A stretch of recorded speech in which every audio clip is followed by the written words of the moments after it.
This is the Biz News Podcast, one-on-one conversations with experts in business and personal development. Steve Bates, a former reporter and editor with the Washington Post, as well as other newspapers, has been writing science fiction short stories for more than a decade.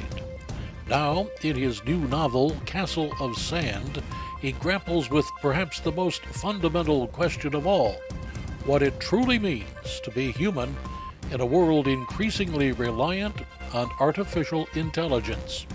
In this edition of Biz News Interviews, Mr. Bates talks about what he's learned about artificial intelligence as humanity stands on the precipice of a profound intersection with machines smarter than we are. Steve, let's get this underway by you telling our listeners and viewers a little bit about yourself. You've got a remarkable career. Well, thank you. Yes, I started out as a journalist. I pursued that course for many years. Worked at a lot of small community newspapers, some medium-sized dailies, and then eventually got a gig at the Washington Post. Started as an editor, actually, and worked my way up to reporter. It's kind of the flip side of the way you do things at many other publications, but found it fascinating. I was stationed in two bureaus in the Virginia suburbs and worked on the metropolitan staff, and it was just a lot of fun, even though it was a lot of late nights, weekends, long hours, but that's where you want to be. I had ups and downs like any journalist will have, and there were times when some of my readers, even some of my editors, sort of questioned, whether I was really being perhaps as accurate as I could be. And so I figured, well, if they think I'm writing fiction, I might as well write fiction. So I sort of transitioned out of the news and features business several years ago into science fiction.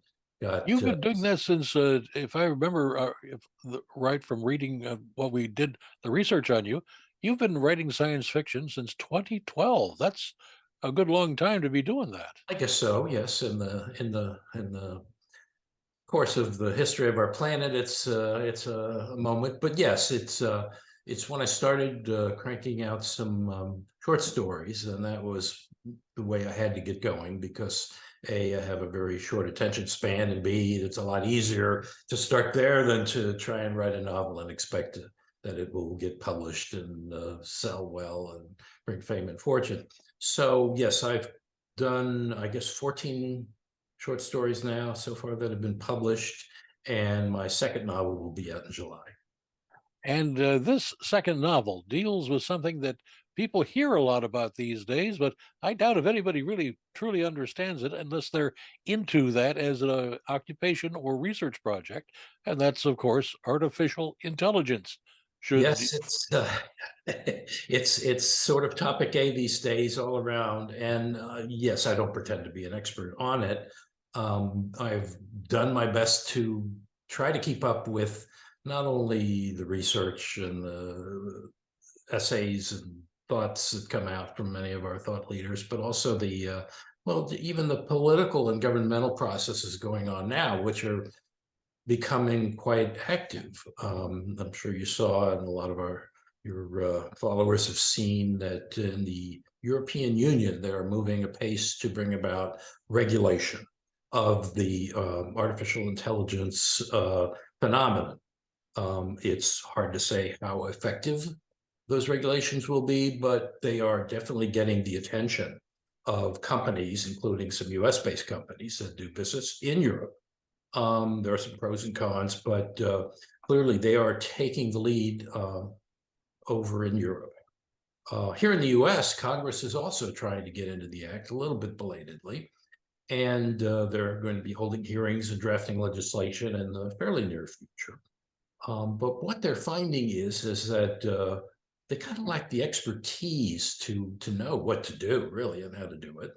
And so they're kind of reaching out to the industry and saying, boy, we wish we knew all the things, we'd like to know about AI, and we haven't been able to hire all the right people who can give us the answers because they're all working for you. And the tech companies say, well, you know what? We have a great solution for you. Let us write the regulations for you. And I wouldn't be surprised if that sort of happens. Any reporter who really runs their beat thoroughly and gets to know their subject matter thoroughly is almost could be considered an expert, although few would ever call themselves that. And so you have been studying this for quite a while, and that's one of the reasons we wanted to talk to you on Biz News Interviews to get your take on the where you think AI should be and whether we should hide under our beds. Well, hiding under the bed is always my default strategy, I have to admit. But it's fascinating to track some of the predictions that quote unquote experts have been making over the past 5, 10, 15, 20 years.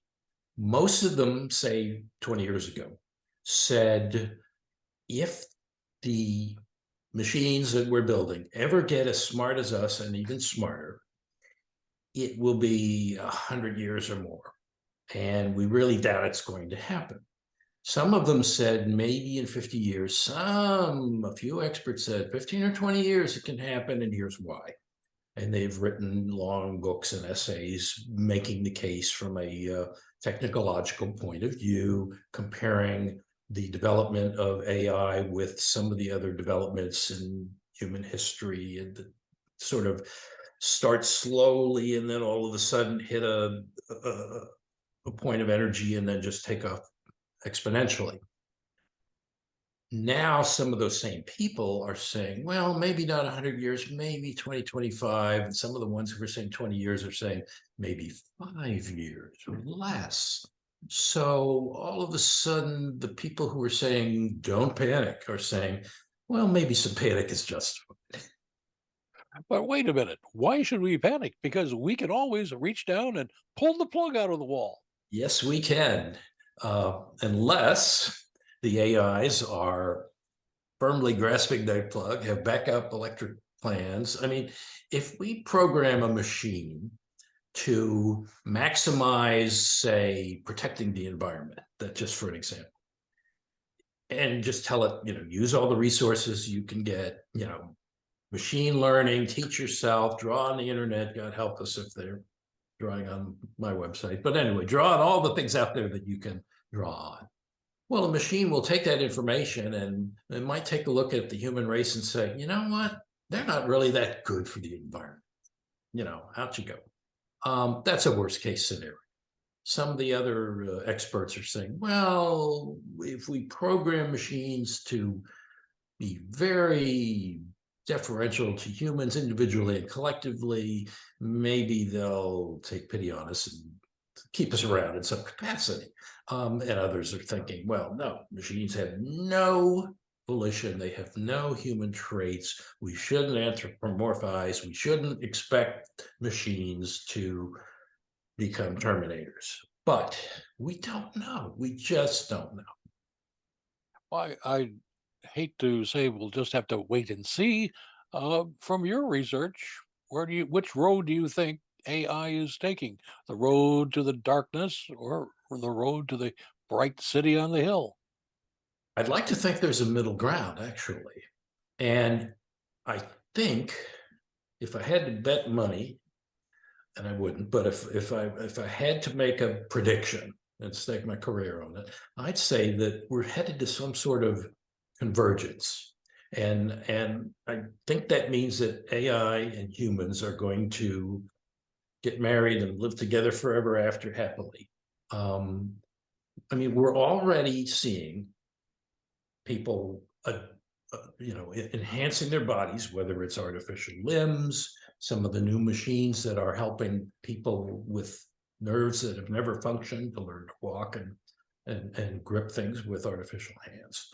I expect we'll see a lot of neurological enhancements and, other physical enhancements to our bodies and our minds in the next couple of decades. We're teaching computers, machines, AIs to teach themselves. They're starting to get good at it. I mean, these chatbots we have now that write college kids' essays and make wonderful art. And by the way, one of them helped an artist design the cover for my new book, Castle of Sand. So I have to admit that right out front. But they're learning, and they're learning enough about humanity to kind of say, okay, we kind of see where you are and where we're coming from.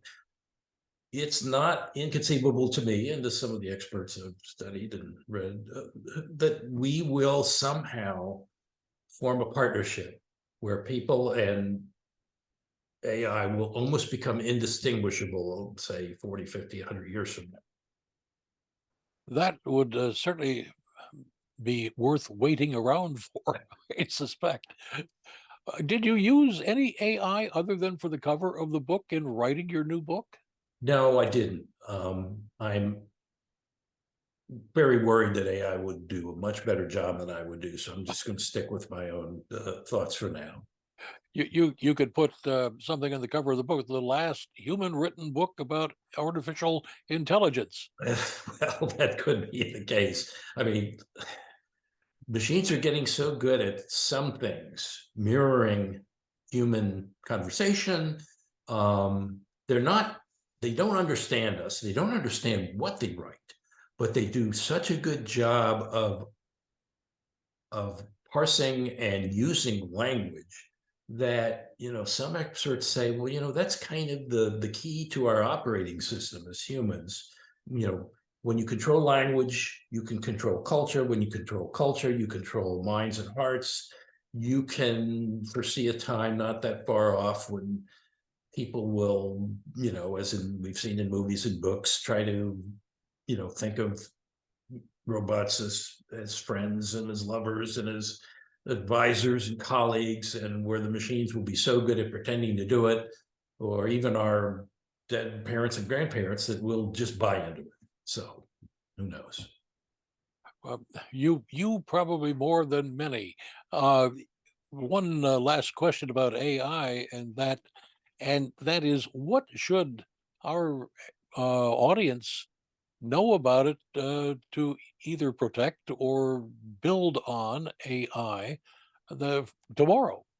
Yeah, that's a great question. As individuals, we probably can't do a lot other than to continually remind ourselves that that chatbot or that phone app, and that Siri and all those other folks, they're not human, they're not our friends, and we shouldn't think of them as that.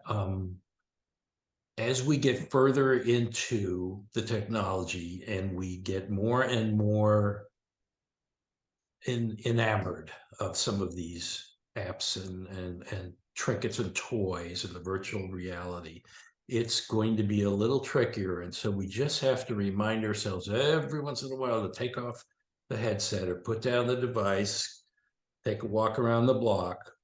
These devices can be wonderful, but they're not alive. And if they are alive and become alive, they're still not going to understand us like we would like them to do. They're going to be different.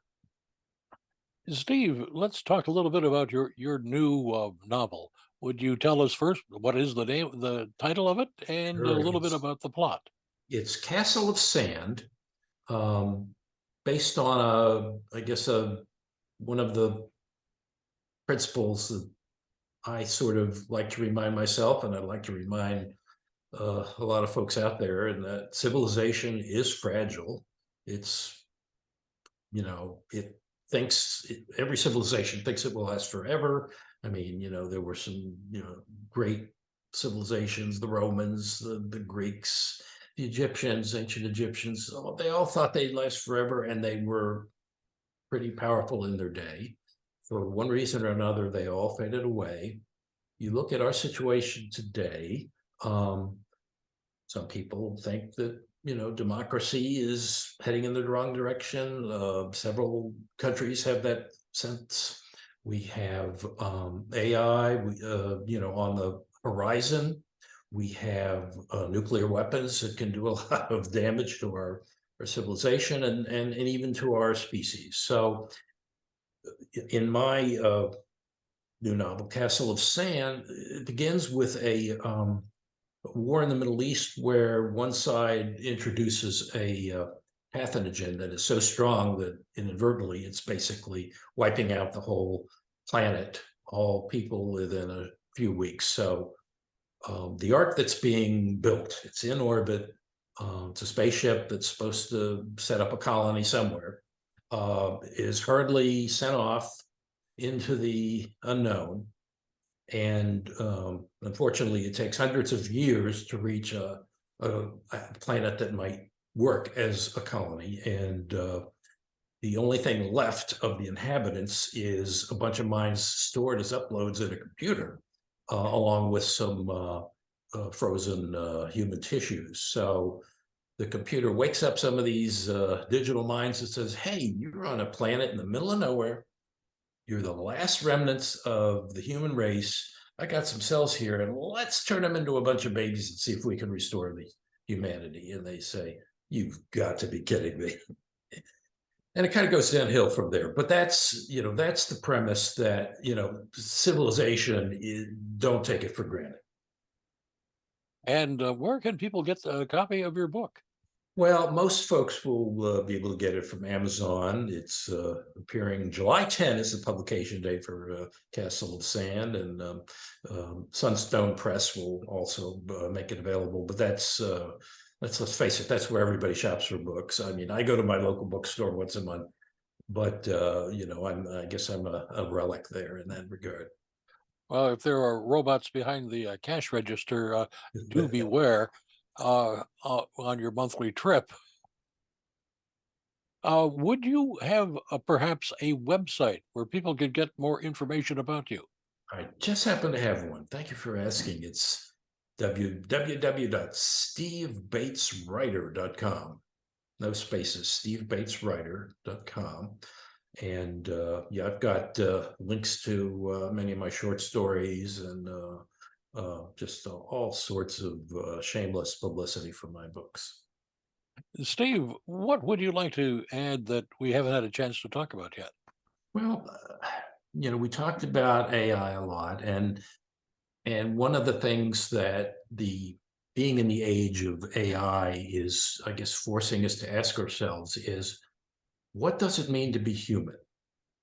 Even if we don't go overboard and, start putting all sorts of artificial attachments, enhancements to improve our bodies so we can hit 600-foot home runs and do all sorts of fantastic athletic feats, even if we don't try to live to be 1,000 by replacing all our body parts as we go along, even if we're just thinking about the next 5, 10, 15, 20 years. I mean, as all of this unfolds with technology, can we be confident that we as a species, as a race, will continue to be defined as we define ourselves today? And I don't know that the answer is absolutely yes, and I'm not sure that it needs to be. I mean, if, for example, we start to explore the solar system and beyond, and we encounter a race that's sort of like ours, but not exactly, and we might sort of interbreed, and we might sort of change, or evolution, we start to develop a third eye or a third arm or some other natural or assisted change to the way we appear and act and think. Will we still be human? I mean, the definition is one we think we know, but, we'll have to think about it. And if we do adapt and adjust to make it to the point that, we live for a substantial period of time and sustain ourselves, well, I'm not so sure it matters what we call ourselves and if we're quite the same as we are today, as long as we sort of take our, I guess, key values with us. You've been watching the Biz News Podcast. We welcome your input. Send your email to editor@biznews.com. Thanks for watching.